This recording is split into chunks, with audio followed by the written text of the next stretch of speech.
अस्सलाम वालेकुम, मेरा नाम है जहांसेब हाशमी और ये है Toyota land cruiser V8 LC200 series 2018 model. ये लैंड क्रूजर की 200 सीरीज है और वर्ल्ड वाइड अब इसकी 300 सीरीज भी आ गई है। मैंने उसके रिव्यूज़ भी किए हुए हैं और कंपैरिजन भी किए हुए हैं इस गाड़ी के साथ। अगर आपने वो जाके देखने हैं तो आप मेरे चैनल पर देख सकते हैं।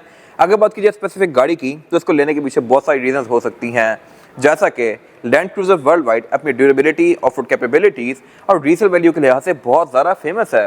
और पाकिस्तान में भी यही वजह है कि ये गाड़ी बहुत ज़्यादा पॉपुलर है। आपको फॉर्च्यूनर से ज़रा लिटरली ये गाड़ी नजर आएगी रोड पे। उसके पीछे बहुत सारे फैक्टर्स हैं, जैसा कि ये गाड़ी अपनी वैल्यू काफ़ी स्ट्रांगली होल्ड करती है। अगर आप 2005 की सिग्नेस भी लेना चाहते हैं तो गाड़ी आपको 1 करोड़ से ऊपर ही मिलेंगी, जो कि उसकी स्टिकर प्राइस से भी ऊपर है। और उसकी वजह यही है कि वो गाड़ियाँ बहुत ड्यूरेबल हैं और अभी तक 2005 की सिग्नेस भी ट्रबल फ्री चलती हैं। और ये गाड़ियाँ भी अगले 15-20 साल को इशू नहीं करेंगी, जबकि रेंज रोवर, BMW वगैरह कंपैरेटिवली इनसे बहुत फ्रेजाइल होती हैं। और अगर बात कीजिए गाड़ी इटसेल्फ की तो ये फीचर्स के लिहाज से बहुत ज़्यादा इक्विप्ड है। इसकी साइज़ भी बहुत ह्यूज है और इसके अलावा इंटीरियर भी इस गाड़ी का काफ़ी लग्जरियस है। ये सारी चीज़ें मैं आगे कवर करूंगा इस रिव्यू में। फिलहाल अगर बात कीजिए स्पेसिफिक गाड़ी की तो ये ZX है, यानी कि टॉप ऑफ द लाइन। और इसमें रेयर एंटेनमेंट भी लिया गया है, पावर टेलगेट भी लिया गया है, एयर सस्पेंशन भी है और इसके अलावा कूल बॉक्स भी है। ये सारी चीज़ें इस गाड़ी में ऐड ऑन फीचर होती हैं। कुछ गाड़ियों में चीज़ें नहीं आती कंपनी से, इसमें सब कुछ लिया गया है और इसकी डिमांड 4,95,00,000 रुपए है। ये गाड़ी साइकिल मोटरस्पोर्ट के पास अवेलेबल है और अगर आपने इस गाड़ी के बारे में कोई इन्फॉर्मेशन लेनी है तो आप इस दिए गए नंबर पर कॉल कर सकते हैं या फिर आप साइकिल मोटरस्पोर्ट को विजिट कर सकते हैं। साइकिल मोटरस्पोर्ट्स की टोटल 2 ब्रांचेस हैं। एक रावलपिंडी में DH2 के गेट 1 के ऑपोजिट लोकेटेड है और फिर एक रावलपिंडी में मरी रोड पर लोकेटेड है।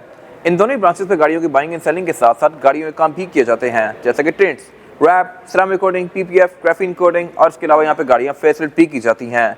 साइकिल मोटरस्पोर्ट पे LC200 सीरीज की जो पुरानी शेप थी 2009 वाली, उसको 2022 वाली शेप में भी कन्वर्ट किया जा सकता है, LC300 में भी। सो गाड़ियों में किसी भी तरह की मॉडिफिकेशन के काम के लिए cycle motorsports is the place. Overall it's a great V8 and today I am going to review it. Let's have the exterior of this car. Looks के लिहाज से ये गाड़ी बहुत ह्यूज है। इनिशियली शेप 2009 में लॉन्च की गई थी, लेकिन इस गाड़ी को 2 बार फेसलिफ्ट किया गया। पहला फेसलिफ्ट इसका 2013 में आया था और दूसरा फेसलिफ्ट इसका 2016 के एंड में आ गया था, जो कि कंपैरेटिवली 2009 वाली शेप से बहुत ज़्यादा एग्रेसिव था। ये इसका लेटेस्ट फेसलिफ्ट था और इसके बाद इस गाड़ी की जनरेशन चेंज कर दी गई, LC300 कर दी गई। लास्ट फेसलिफ्ट में इस गाड़ी की बहुत सारी चीज़ें चेंज की गई हैं, जैसे कि इस गाड़ी की headlight, bonnet, fender, bumpers, grill, interior में बहुत सारे चेंजेस किए गए और बैक भी बहुत सारे चेंजेस किए गए। वो क्या है मैं ये कवर करूंगा इस रिव्यू के अंदर। फिलहाल अगर बात की जाए स्पेसिफिक गाड़ी के फ्रंट लुक की तो यहाँ फीचर्स भी अच्छे खासे दिए गए हैं। इस तरह से कि एक तो इस गाड़ी की जो हेडलाइट्स हैं इनमें ये 2 पोजिशन लैंप दिए गए हैं, दोनों ही LED में हैं, दोनों ही बाइजरोन वाले हैं। इनमें ऑटो लेवलिंग वाला फीचर भी आता है और इसके अलावा ये डे और नाइट को सेंस करके ऑटोमेटिकली ऑन या ऑफ भी होंगी। फिर इसमें नीचे DRL ऐड कर दी गई काफ़ी बड़ी सारी और इसकी हेडलाइट के लिए हेडलाइट वॉशर भी आते हैं, जो कि यहाँ नीचे दिए गए हैं। फिर इसके अलावा अगर बात की जाए सेफ्टी फीचर्स की तो सेफ्टी के नाम पे यहाँ पे पार्किंग सेंसर्स भी दिए गए हैं और इसमें फ्रंट कैमरा भी आता है। फिर इसका टोयोटा का एम्बलम भी प्रिंटेड है, क्योंकि ये गाड़ी रडार भी ऑफर करती है, यानी कि अगली गाड़ी को सेंस करके स्पीड को स्लो करेगी और फिर जैसे वो गाड़ी हटेगी तो ये तेज होगी। और इसके अलावा इस गाड़ी में लेन कीप असिस्ट जैसे डिसेंट फीचर्स भी दिए गए हैं। फिर इसके अलावा इस गाड़ी के बोनट को फेसलिफ्ट के बाद से काफ़ी ज़्यादा एग्रेसिव कर दिया गया। इसमें 2 काफ़ी मैसिव हम्प्स दे दिए गए, जो कि इसके लुक को बेहतर बना रहे हैं। और इसके अलावा स्पेसिफिक कार में फिर ये मॉडलिस्टा की बॉडी किट्स भी लगी हुई हैं, जो कि इसके लुक्स को और ज़्यादा एग्रेसिव बना रही हैं। कंपनी से स्टैंडर्ड ये वाली किट्स नहीं आती। फिर इसके अलावा इस गाड़ी के वाइपर भी रेन सेंसिंग है, यानी कि बारिश को सेंस करके ऑटोमेटिकली ऑन या ऑफ होते हैं। और ये मेरे ख्याल से एक SUV के लिहाज से बहुत सारे डिसेंट फीचर्स हैं। इसके बाद अगर बात की जाए इस गाड़ी की साइड प्रोफाइल की तो ये भी पूरी कार की तरह काफ़ी ज़्यादा मैसिव है। यहाँ पे रिम्स 20 इंचेस के दिए गए हैं, जो कि मैं आगे कवर करूँगा अभी। और इसके अलावा फेसलिफ्ट के बाद से इस गाड़ी के फ्रंट भी चेंज कर दिए गए थे और साइड मिरर भी। साइड मिरर भी इस गाड़ी में काफ़ी डिसेंट से आते हैं और में ये LED पॉइंट्स दिए गए हैं इंडिकेटर के लिए। और अगर बात की जाए फीचर्स की तो ये साइड मिरर फीचर्स के लिहाज से बहुत सारा इक्विप्ड हैं। इस तरह से कि ये रिट्रैक्टेबल भी हैं, एडजस्टेबल भी हैं, इनमें ऑटो वाला फीचर भी आता है और इसमें फिर ब्लाइंड स्पॉट पॉइंटर्स भी दिए गए हैं, नीचे पडल लैंप्स भी दिए गए हैं और 360 डिग्री कैमरा सेटअप भी आता है इस गाड़ी में। तो यहाँ पे नीचे कैमरास भी दिए गए हैं। एक साइड मिरर के लिए बहुत सारी चीज़ें हैं। फिर इसके अलावा अगर बात की जाए इस गाड़ी के डोर हैंडल्स की तो इनमें क्रोम आता है काफ़ी सारा और इसके अलावा इस गाड़ी में सॉफ्ट अनलॉक भी चारों ही डोर्स पे आता है, यानी कि मैं इस गाड़ी को कहीं से भी लॉक या अनलॉक कर सकता हूँ लाइक दिस। और आप देख सकते हैं कि इसके साइड मिरर फोल्ड हो रहे हैं लॉक होने के साथ। इसी तरह अगर मैं हाथ इंसर्ट करूँगा तो ये अनलॉक भी होंगे। फिर इसमें ऊपर ये एयर प्रेस दिए गए हैं, जो कि कंपनी से स्टैंडर्ड ही आए हुए हैं और इसमें फिर नीचे क्रोम की गार्निशेस दी गई हैं, जो कि फेसलिफ्ट के बाद से बड़ी कर दी गई थी। प्री फेसलिफ्ट कार में काफ़ी छोटी सी आती थी। फिर इसमें ये साइड स्टेप्स आते हैं, इनमें लाइट्स आती हैं जो कि डोर खोलने के साथ ऑन होती हैं और ऊपर फिर इसमें रूफ रेल्स दी गई हैं, जो कि इसकी लुक को अच्छा बना रही हैं। इसके अलावा अगर बात की जाए इस गाड़ी की साइड प्रोफाइल की तो ये गाड़ी फुल साइज SUV है। फॉर्च्यूनर, प्राडो वगैरह इससे छोटी होती हैं। ये गाड़ी बहुत ह्यूज है साइज़ में। और अगर कंपटीशन के लिहाज से देखा जाए तो इस गाड़ी का कंपटीशन रेंज रोवर, वोग बनती है या फिर कैडिलैक एस्केलेड वगैरह बनती हैं, GMC डेनाली बनती है। ये गाड़ी उन सब में से सबसे ज़्यादा ड्यूरेबल है। लग्जरियस वो गाड़ियाँ से ज़्यादा होंगी लेकिन वो गाड़ियाँ बहुत ज़्यादा अर्सा चलती नहीं हैं। फिर इसके अलावा ये गाड़ी क्योंकि ZX है तो इसमें सनरूफ भी आती है। और इसके अलावा इसकी रियर विंडोज़ जो हैं ये प्राइवेसी वाली हैं, यानी कि ये टिंटेड हैं। ये गाड़ी क्योंकि जैपनीज़ है तो जैपनीज़ गाड़ियों में बेशक छोटी गाड़ी हो या बड़ी गाड़ी हो, रेड ग्लास इसी तरह के ही आते हैं। इसके अलावा क्रोम भी ये गाड़ी साइड पे काफ़ी सारा ऑफर करती है, डोर हैंडल में भी, विंडोज़ के आसपास भी। इसके अलावा क्वार्टर ग्लास भी इस गाड़ी में काफ़ी मैसिव आता है। इसके नीचे एल्यूमिनियम की फ्रिल्स कंटिन्यू करती हैं और LC300 में यहाँ पे काफ़ी शार्प कट दे दिया गया है जो कि इस गाड़ी को उससे डिस्टिंक्ट करता है। इसके अलावा फ्यूल टैंक इस गाड़ी में राइट साइड पे आता है, लेफ्ट पे एरिया ब्लैंक है। इसके अलावा अगर बात की जाए इस गाड़ी के रेयर एंड की तो पूरी कार की तरह ये भी काफ़ी एलिगेंट सा है। साइज में ये काफ़ी मैसिव है। और इसके अलावा ये इस गाड़ी का क्योंकि सेकंड फेसलिफ्ट है तो इसमें टेल लाइट्स भी काफ़ी मैसिव कर दी गई। और टोयोटा हमेशा से ही फेसलिफ्ट के बाद से अपनी गाड़ियों में क्रोम बहुत ज़्यादा कर देता है and this car is no different. पहले ये क्रोम की फ्रिज जो थी वो सिर्फ यहाँ तक आती थी, फिर ये बड़ी करके टेल लाइट्स के अंदर कंटिन्यू कर दी गई फेसलिफ्ट के बाद से। और इसके अलावा ये टेल लाइट्स हैं भी पूरी ही लावा LED लैंप के साथ। फेसलिफ्ट में इस गाड़ी की ट्रंक भी चेंज की गई है जिससे इस गाड़ी का टेल लाइट का डिज़ाइन भी चेंज हो गया। और इसके अलावा इस गाड़ी में टेल गेट स्प्लिट में आता है जो कि मेरे ख्याल से एक अच्छी चीज़ है। LC300 में ये अब सिंगल ही पीस कर दिया गया है बट इस जनरेशन में ये स्प्लिट में था। और ये अच्छी चीज़ इस तरह से है कि मैं इसको ओपन करके इस तरह से यहाँ बैठ भी सकता हूँ, लाइक दिस। अगर आप किसी पिकनिक पे जाते हैं, पार्टी वगैरह में, तो आप यहाँ पे चढ़ के बैठ सकते हैं और टाइम स्पेंड कर सकते हैं, जबकि LC300 में अब ऐसा नहीं है। फिर इसके अलावा इस गाड़ी में थर्ड रोव सीट्स भी आती हैं जिनको आप मैनुअली ओपन करेंगे लेकिन ये फोल्ड इलेक्ट्रॉनिकली हो जाती हैं, लाइक दिस। बाकी बैग पे यहाँ पे आप 2 लोग बिठा सकते हैं। इनको फोल्ड करके आप इसकी ट्रंक कैपेसिटी को ज़्यादा खुला बना सकते हैं। और इसमें टूल किट भी आती है जो कि यहाँ पे दी गई है। बाकी बैग पे इसमें ब्रेक लैंप आता है, रिवर्स कैमरा आता है, पार्किंग सेंसर्स आते हैं, बॉडी किट्स लगी हुई हैं और ये गाड़ी बैक पे डुअल एग्जॉस्ट ऑफर करती है। इसके अलावा यहाँ पे कुछ खास है नहीं। इसके बाद अगर बात कीजिए इस गाड़ी के इंटीरियर की तो ये land cruiser 200 series ZX variant का इंटीरियर है जो कि लुक्स के लिहाज से काफ़ी ब्राइट है as compared to any prior generation. इस तरह से कि इसका रूम बेज में है और इसके अलावा इसकी वुड की ट्रिम्स को भी काफ़ी ब्राइट कर दिया गया। और इसमें स्टीयरिंग व्हील भी चेंज कर दिया गया फेसलिफ्ट के बाद से, जिसकी लुक बहुत मज़ेदार है। ये स्टीयरिंग व्हील 4 स्पोक है। इसके लेफ्ट स्पोक को डिफरेंट कंट्रोल्स दिए गए हैं। लेफ्ट स्पोक के जो कंट्रोल्स हैं ये मल्टीमीडिया सिस्टम के हैं। राइट स्पोक के जो कंट्रोल्स हैं यहाँ से आप इसकी MID डिस्प्ले के बीच में नेविगेट कर सकते हैं। और इसके अलावा यहाँ पे कुछ और कंट्रोल्स भी दिए गए हैं जो कि ADAS के हैं।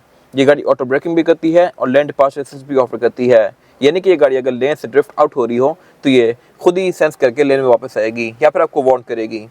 इसके अलावा इसमें क्रूज कंट्रोल भी दिया गया है जो कि अगेन एडॉप्टिव है। और इसके अलावा इसके स्टीयरिंग की जो वुड की फ्रिल्स हैं ये थोड़ी सी ब्राइट हैं, कुछ गाड़ियों में थोड़ी डल भी आती हैं। इसके अलावा अगर बात की जो एयर बैग की तो ये गाड़ी टोटल 9 ऑफर करती है, एक स्टीयरिंग व्हील में, एक डैशबोर्ड में, 4 पिलर्स में, 2 सीट्स के साइड पर और फिर ड्राइवर के नी पे। और इसके अलावा इस गाड़ी का स्टीयरिंग व्हील भी टेलीस्कोपिक आता है इलेक्ट्रॉनिकली। इसका इस तरह से एक जॉयस्टिक से ऊपर नीचे या आगे पीछे कर सकते हैं, लाइक दिस। और इसके अलावा इसकी ड्राइवर की सीट में मेमोरी फंक्शन भी आता है। यहाँ 3 मेमोरी सेटिंग्स दी गई हैं, आप अपनी मर्जी के लिहाज से सेटिंग बना सकते हैं और जब भी आप इस गाड़ी में आके इसको स्टार्ट करेंगे तो सीट एडजस्ट करेगी।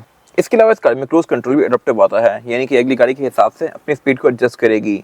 इसके अलावा अगर बात की जाए इस गाड़ी के हेडलाइट के कंट्रोल की तो इसमें ऑटोमेटिक वाला फीचर आता है। और इसके वाइपर्स में भी, वाइपर इस गाड़ी के रेन सेंसिंग है, यानी कि बारिश को सेंस करके ऑटोमेटिकली ऑन या ऑफ होंगे और स्पीड को भी कम या ज़्यादा करेंगे। फिर इसके अलावा अगर बात की जाए इस गाड़ी के मीटर की तो मीटर भी इसका फेसलिफ्ट के बाद से चेंज कर दिया गया और ये मीटर काफ़ी बेहतर है as compared to any pre facelift version. ये काफ़ी वाइड है, इसमें 6 मेन डायल दिए गए हैं। 2 मेन डाइल्स जो हैं ये स्पीडोमीटर और RPM के हैं और ये गाड़ी क्योंकि पेट्रोल वेरिएंट है तो ये 5.9 पे जाकर रेड लाइन करती है। इसी तरह इस गाड़ी की स्पीड लिमिट भी 180 किलोमीटर/आवर तक है। और इसके सेंटर में फिर एक MID डिस्प्ले दिया गया है जो कि काफ़ी फीचर रिच है, इस तरह से कि आपको बहुत सारी चीज़ें शो करवाता है जैसा कि ट्रेल्स, एवरेज किलोमीटर/लीटर, हर वो चीज़ जो कि हर गाड़ी में आती है। लेकिन यहाँ पे TPM भी आता है, टायर प्रेशर मॉनिटर, और ये गाड़ी में स्पेयर टायर का भी टायर प्रेशर शो करवाती है। ये मेरे ख्याल से एक मजे की चीज़ है। इसके अलावा फिर इसमें आप लेन की असिस्ट वगैरह इस तरह की बहुत सारी चीज़ों को ऑन ऑफ कर सकते हैं, इसके पार्किंग सेंसर्स को ऑन ऑफ कर सकते हैं और इसके अलावा ये गाड़ी फिर आपको टायर टर्निंग रेडियस भी शो करवाती है। फिर इसके बाद अगर बात की जाए इसके मीटर की हाउसिंग की तो ये सारी ही सॉफ्ट पैडिंग की फिनिश में है और ये गाड़ी डैशबोर्ड में टोटल 3 स्पीकर ऑफर करती है। एक सेंटर में सबवूफर है, 2 साइड पे ट्वीटर्स हैं और उसके अलावा पिलर में भी ट्वीटर्स दिए गए हैं, डोर्स पे स्पीकर्स दिए गए हैं, बैक पे स्पीकर्स दिए गए हैं और रूफ में स्पीकर आते हैं। ZX में ये वाला साउंड सिस्टम भी प्रीमियम आता है, AXG वगैरह में ये चीज़ें नहीं आती। मेरे ख्याल से ये एक मजे की चीज़ है। फिर उसके अलावा एयरमेट्स की गाड़ी बहुत सारे ऑफर करती है। डैशबोर्ड में मेन पे तो 4 दिए गए हैं लेकिन बैक पे अलग से बहुत सारे एयरमेट्स आते हैं जो कि मैं आगे जाके कवर करूँगा अभी। इसके अलावा सेंटर में फिर एक स्क्रीन दी गई है जो कि काफ़ी मैसिव है और ये आपको बहुत सारी डिफरेंट चीज़ें शो करवाती है, जैसे कि ट्रेस, फ्यूल कंजम्पशन वगैरह, इस तरह की सारी चीज़ें। लेकिन इसमें आपको और भी बहुत सारे फीचर्स मिल जाते हैं, जैसे कि टोयोटा शोर। फिर ये गाड़ी आपको यहाँ पे 360 डिग्री व्यू भी दिखाती है। इसमें ब्लूटूथ, ऑक्स, नेविगेशन, USB और इवन CD भी डलती है और फिर इसमें मैप्स भी इनेबल्ड हैं। फिर नीचे यहाँ पे कुछ फिजिकल बटन दिए गए हैं, यहाँ से आप इसके रेयर टीवीज को भी ऑन या ऑफ कर सकते हैं। और इसके नीचे एक स्क्रीन दी गई है जो कि इसके क्लाइमेट कंट्रोल का डिस्प्ले है। क्लाइमेट कंट्रोल ये गाड़ी 4 जोन ऑफर करती है और इसका जिस टेम्परेचर पे रखूंगा उस जोन का टेम्परेचर वही रहेगा। फिर उससे नीचे यहाँ पे इसके कुछ और बटन दिए गए हैं जो कि पावर वॉल्यूम के हैं। सेंटर में एक स्लॉट दिया गया है जहाँ पे आप इसका मैप कार्ड या SD कार्ड डाल सकते हैं और इसके अलावा फिर यहाँ पे इसका पोस्ट स्टार्ट भी दिया गया है। पोस्ट स्टार्ट के राइट साइड पे यहाँ पे कुछ और कंट्रोल दिए गए हैं जो कि रडार के हैं, पावर बूट ऑन ऑफ करने के हैं। और उसके अलावा फिर उससे नीचे यहाँ पे और ड्रॉट दी गई है और उससे नीचे इस गाड़ी के बहुत मज़ेदार फीचर्स दिए गए हैं, जैसा कि इस गाड़ी की सीट्स के ये सीट्स हीटेड भी आती हैं और वेंटिलेटेड भी आती हैं। और फिर इस गाड़ी का स्टीयरिंग व्हील भी हीटेड आता है। अगर मैं हीटेड स्टीयरिंग ऑन करूँगा तो इसके स्टीयरिंग की जो ये वाली ग्रिप्स हैं ये गर्म होंगी सर्दियों में, जो कि आपको काफ़ी कोजी सी फील देंगी। और उसके अलावा ये सीट्स भी क्योंकि हीटेड और वेंटिलेटेड हैं तो इनमें पंच होल्स दिए गए हैं जहाँ से गाड़ी हवा थ्रू करती है और ये मैं आगे कवर करूंगा अभी। फिर इसके बाद यहाँ पे USB एंड ऑक्स का इनपुट दिया गया है। गेयर शिफ्टर दिया गया है। इसमें जो गेयर सिलेक्शन है वो P, R and D और D में करके आप इस गाड़ी को मैनुअली भी चला सकते हैं लाइक दिस। और इसके अलावा हैंड ब्रेक इस गाड़ी में ट्रेडिशनल आती है जिसको आप इस तरह से एंगेज करेंगे। ये मेरे ख्याल से एक वियर्ड चीज़ है। फिर साथ यहाँ पे इसके कुछ और कंट्रोल्स दिए गए हैं। अगर हम हैंड ब्रेक के साथ से स्टार्ट करें तो इसके ड्राइव मोड्स दिए गए हैं। ड्राइव मोड ये गाड़ी टोटल 5 ऑफर करती है, कंफर्ट, इको, नॉर्मल, स्पोर्ट्स और स्पोर्ट्स प्लस। फिर उसके बाद यहाँ पे एक और बटन दिया गया है जो कि ट्रैक्शन कंट्रोल का है। डिफरेंशियल लॉकिंग दिया गया है, ECT सेकंड दिया गया है, क्रॉल कंट्रोल दिया गया है। Crawl control means multi turn system.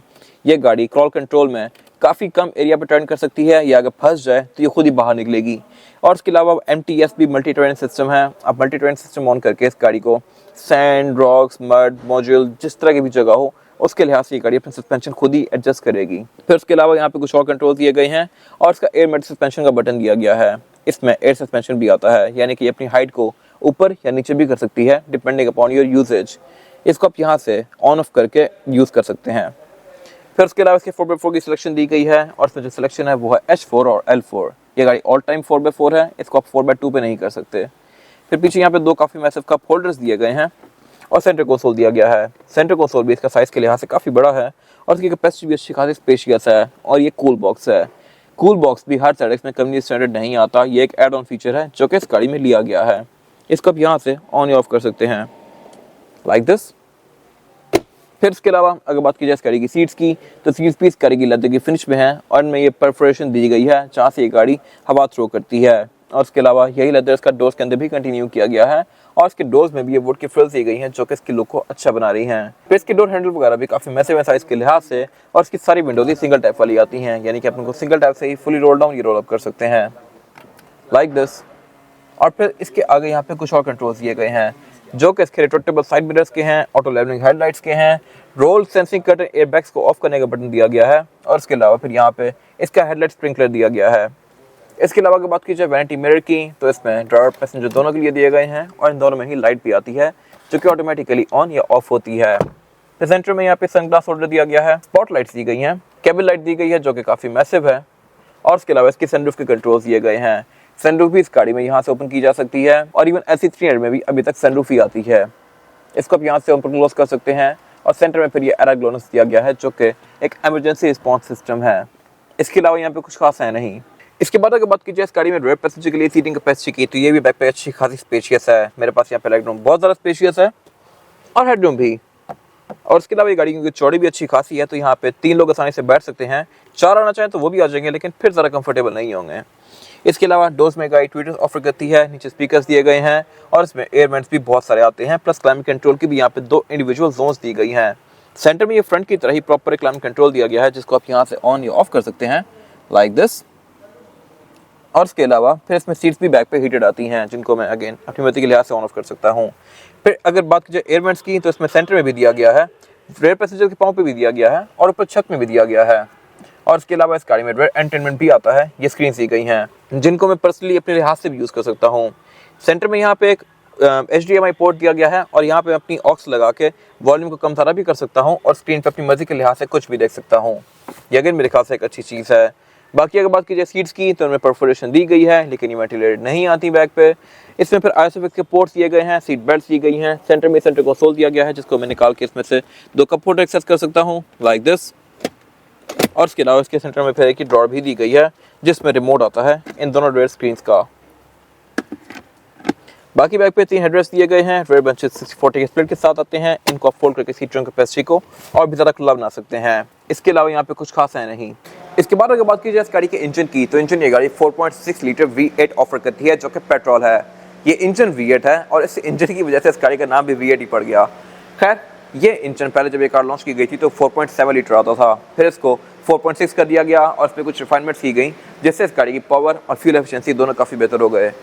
अगर बात की जाए स्टैट्स की, तो ये गाड़ी 304 हॉर्स पावर प्रोड्यूस करती है जो कि सफिशिएंट स्पोर्ट साइज के लिहाज से, और ये गाड़ी आखिरी V8 थी। LC300 सीरीज को अब V6 कर दिया गया है और ट्विन टर्बो चार्ज कर दिया गया है। ये इंजन नेचुरली एस्पिरेटेड है। इसके अलावा अगर ड्यूरेबिलिटी के लिहाज से देखा जाए तो लोगों की राय है कि ये इंजन ज़्यादा ड्यूरेबल होगा as compared to turbo charge engines. इसके अलावा ट्रांसमिशन इस गाड़ी में फेसलिफ्ट के बाद सिर्फ 7 स्पीड कर दी गई थी। इसके अलावा बोनट के अंदर इसके इंसुलेशन भी दी गई है और बोनट इस गाड़ी का ओपन भी हाइड्रोलिक से होता है। बाकी ये गाड़ी ABS, traction control, airmatic suspension, driving modes, इस तरह के बहुत सारे फीचर्स ऑफर करती है जो कि इसकी राइडिंग एक्सपीरियंस को और ज़्यादा अच्छा बनाते हैं।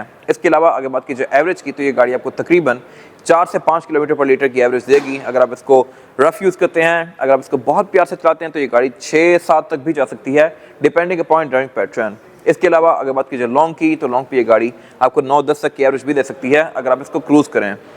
इसके अलावा यहाँ पे कुछ खास है नहीं। इसके बाद अगर बात की जाए इस गाड़ी के टायर साइज की, तो टायर साइज जो आता है ZX में यह है 285, 50 और 20। इसमें 20 इंचेस का रिम दिया गया है जो कि साइज के लिहाज से बहुत मैसिव लगता है। और इसके अलावा इसकी टारगेट प्रोफाइल भी क्योंकि 50 है तो ये काफ़ी ऊंचा भी है। और इसके अलावा टायर इस गाड़ी में मिशेलिन का आता है और ये गाड़ी 22 इंचेस का रिम भी आसानी से एडजस्ट कर सकती है, लेकिन डेफिनेटली वो गाड़ी आपको फिर बहुत देख के चलानी पड़ेगी। ये टायर बिल्कुल रफ टफ है। इसके अलावा इसमें ऑल डिस्क ब्रेक आती है, इसमें ABS, ट्रैक्शन कंट्रोल और एयरमैटिक सस्पेंशन भी आता है जो कि इसकी राइड को बहुत अच्छा बनाता है। एयरमैटिक सस्पेंशन से आप बेसिकली इसकी राइड हाइट को ऊपर या नीचे कर सकते हैं अपनी मर्जी के लिहाज से। इसके अलावा यहाँ पे कुछ खास है नहीं। ये था आज का रिव्यू। अगर आपकी रिव्यू पसंद आया है तो इस रिव्यू को लाइक कीजिए, मेरे चैनल को सब्सक्राइब कीजिए और अगर आपके पास गाड़ी से रिलेटेड कोई भी राय है तो उसको कमेंट सेक्शन में शेयर जरूर कीजिएगा ताकि वो लोग जो ये गाड़ी लेने वाले हैं वो आपकी राय से फ़ायदा उठा सकें। अपना ख्याल रखिएगा। Thank you.